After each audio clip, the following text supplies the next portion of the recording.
Shalom, today is January 15th, and it is day 101 of the war in Israel.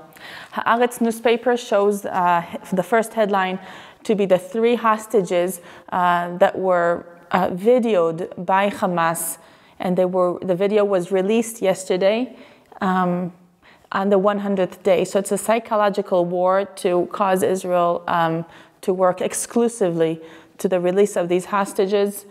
And it says the release of hostages and the price of complete stop of the war will be admitting failure for Israel. But the government, some people in the government think that maybe it is necessary to stop the war in order to release the hostages as Hamas wants.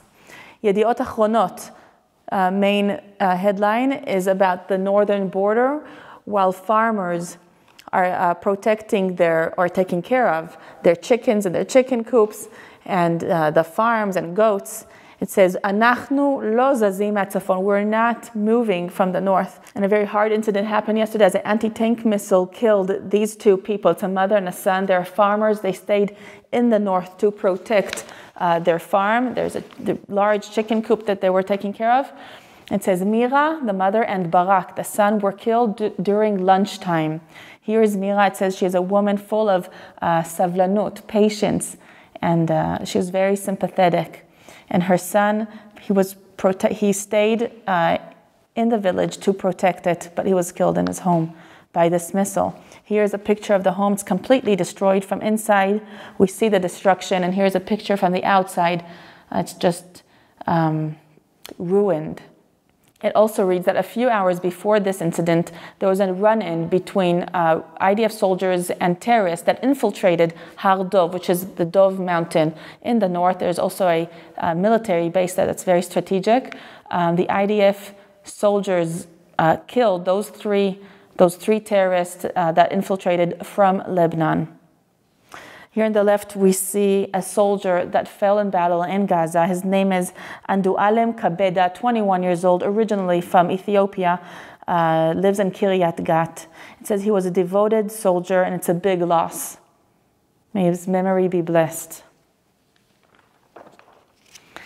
And here's another article about the 3 hostages that are showing a sign of life, according to this video released by Hamas yesterday.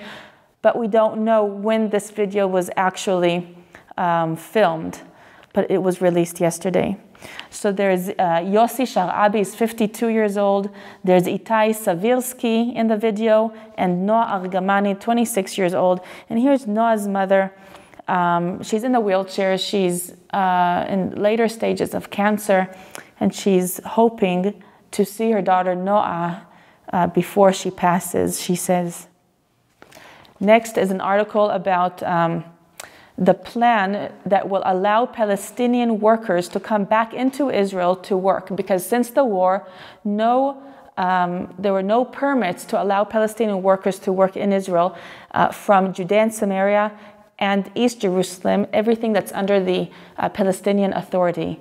In days of peace, many Palestinians work in construction in Israel, mainly in construction. But since the war, it's all closed off. But there's a dispute in the government saying some of the ministers are saying the Palestinians need to come in, because if not, the situation in Judea and Samaria and in East Jerusalem will just escalate into an intifada, which is the Palestinians becoming very violent with weapons. It used to be with stones. Now we know they have a lot of weapons there. It would be very dangerous. So they're thinking of a plan that will allow the Palestinians to come into Israel despite the war. Here in the picture, we see a picture from July 2023. Palestinians are waiting for their permit in the checkpoint. The next article is about economics. It reads that it seems like the startup nation Israel will not be in the World Expo 2025 in Osaka, Japan. And it reads, in a few days, Israel will have to decide, will it take place in this prestigious exhibition, Expo Osaka 2025? If it does, it costs $7 million. In the shadow of the war, it seems like Israel just cannot allow herself pay that much money. By January 25th, Israel has to decide.